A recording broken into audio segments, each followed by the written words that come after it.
صباح الخير أو مساء الخير وقت ما بتسمع الفيديو. تحية طيبة لكل أحبابي مواليد برج الحمل. هتكلم عن توقعات الأسبوع الذي يبدأ من اليوم 5 أكتوبر وإلى يوم الأحد المقبل 11 أكتوبر على كل الأصعدة، ورجاء الاستماع إلى البرج الطالع لك وأيضا إلى القمري.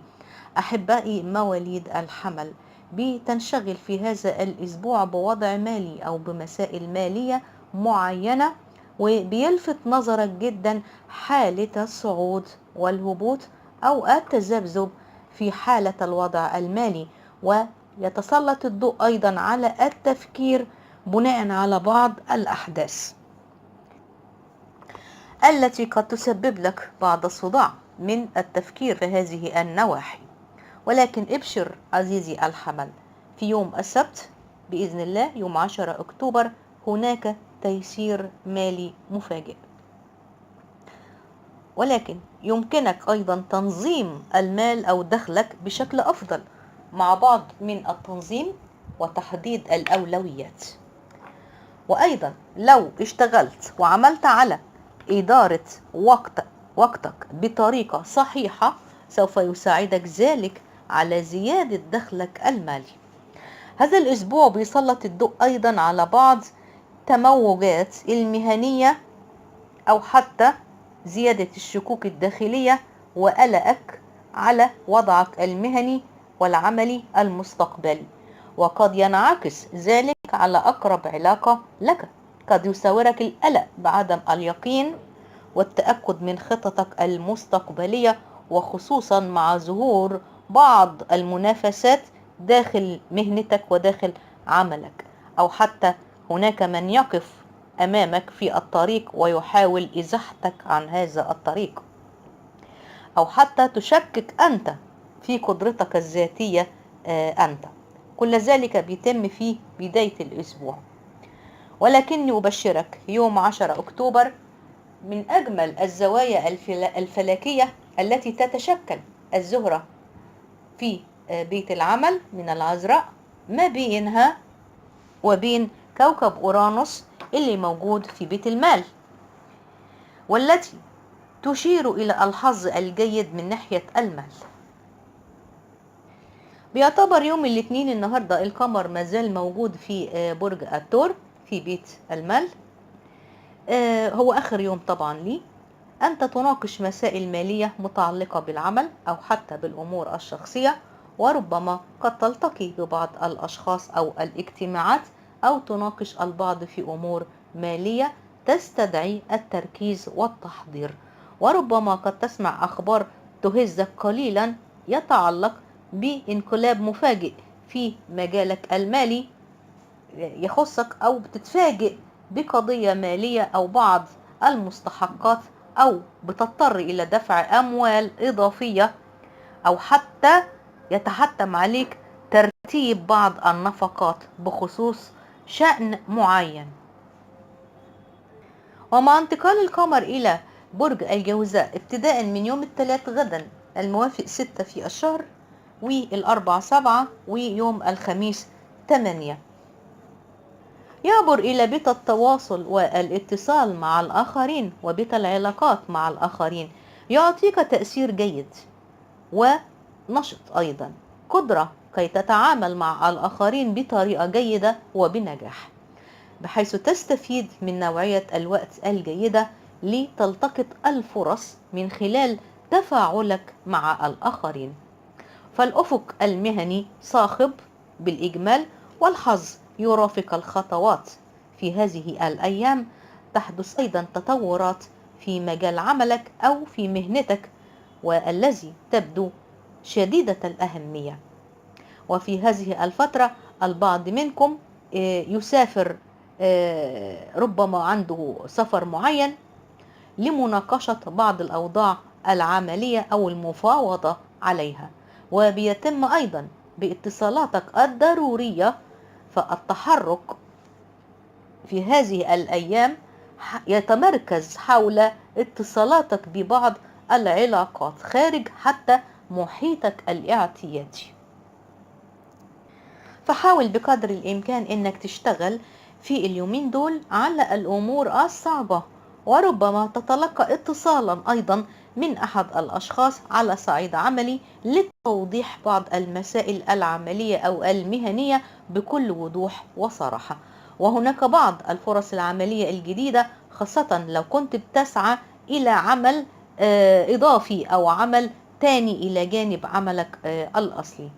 ثم ومع انتقال القمر إلى البيت الرابع من السرطان يوم الخميس الموافق لحظة خميس 8 أكتوبر، الجمعة 9 والسبت 10 أكتوبر.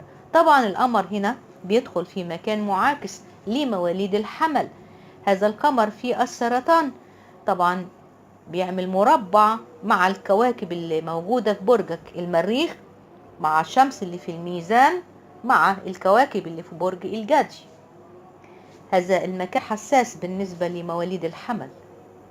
هو البيت الرابع اللي بيخص الحياة العائلية المنزلية والحاضنة الاجتماعية.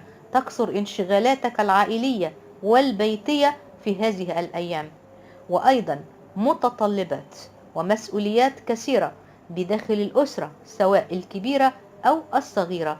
تكثر أيضا أوقات البقاء بالمنزل وزيادة اهتمامك بالأمور العائلية والأولاد. هذا القمر في السرطان يواجه الكواكب اللي موجودة في بيت المهنة والكارير، وبيواجه المريخ المتراجع في برجك أنت.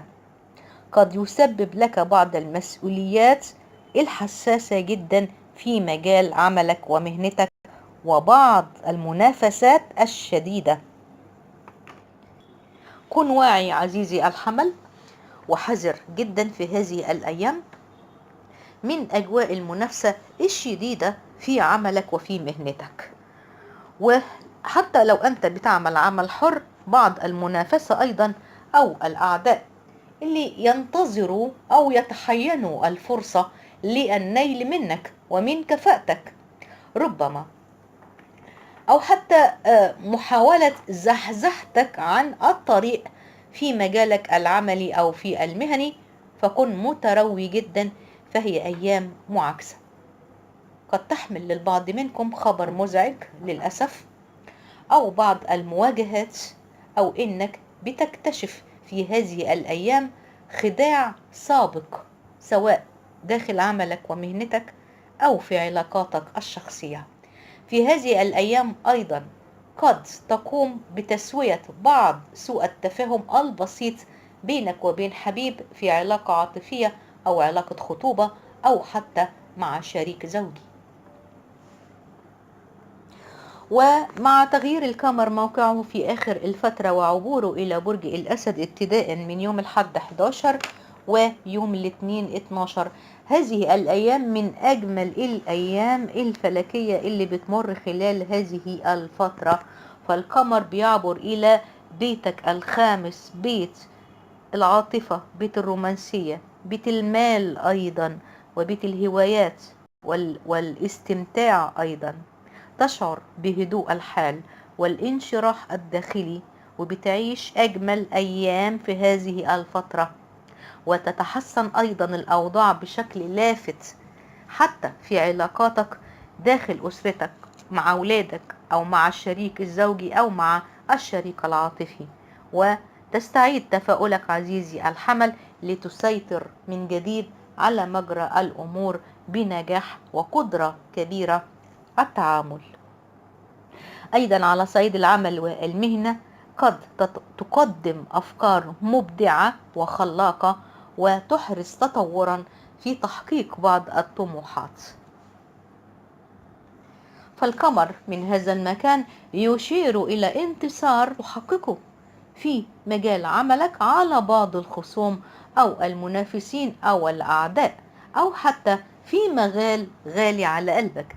في هذه الأيام أحبائي مواليد الحمل أيضا البعض منكم خصوصا العازبين قد تميلوا إلى شخص يجذبك جدا بسحره وشخصيته الفذة، لكن على ما يبدو إنها علاقة عابرة أو تعارف عابر قد ينشأ في هذا الوقت وظهور شخص جديد، ولكنها علاقة وقت عابرة بدون غد لها.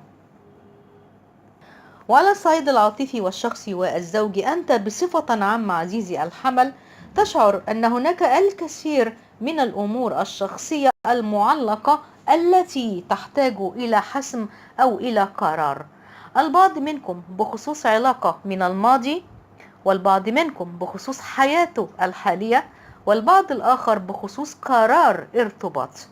البعض منكم يعيش حنين أيضا واشتياق كبير لعلاقة من الماضي أو شخص من الماضي، أو حتى تشعر أن وضعك معلق، فبتشعر أنك تريد العودة للماضي مرة أخرى لعلاقة أو حبيب جمعتكم الأيام أو جمعتكم بعض المشاكل المشاعر طيب، أو حتى إلى حبيب منذ الطفولة، فبتشعر بولادة مشاعر بداخلك أو حنين له من جديد، ولكنك في نفس الوقت محتار عزيزي الحمل أو معلق. وبالإجمال وبصرف النظر أنت منشغل كثيرا في مشاكلك العملية والمالية وبعض المشاكل التي تمر بها من خلال مهنتك، ولكن الشعور العاطفي يراودك من وقت إلى آخر. بالنسبة للمنفصلين عن علاقة عاطفية أو زوجية، يوجد تواصل مرة أخرى في هذه الفترة، وسوف يعرض عليك الطرف الآخر عرض معين، لكنك ترى إنه غير مناسب أو غير مرضي بالنسبة لك. البعض منكم أيضا يعاني من ضائقة مالية على صعيد حياته الشخصية، ولكن سوف تنفرج هذه المسألة خلال هذا الأسبوع أيضا، وزي ما قلنا من بداية الفيديو عند هذه الزاوية ويتم تشكيلها يوم 10 أكتوبر. وألقاكم على خير. كانت معكم إيمي منصور.